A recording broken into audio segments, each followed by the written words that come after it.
Assalamualaikum warahmatullahi wabarakatuh. Perkenalkan, nama saya Yusmita. Saya merupakan salah satu anggota dari KKN DR Kecamatan Garunggang Kota Pangkal Pinang tahun 2020. Di masa pandemi sekarang ini masih banyak yang belum tahu bagaimana etika batuk yang benar.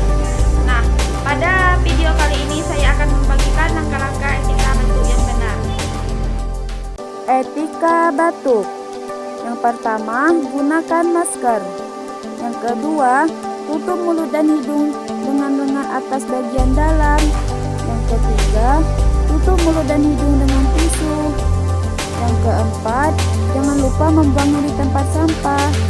Dan yang terakhir, cucilah tangan dengan menggunakan sabun dan air mengalir. Baiklah, itu saja yang dapat saya sampaikan. Semoga bermanfaat. Terima kasih. Wassalamualaikum warahmatullahi wabarakatuh.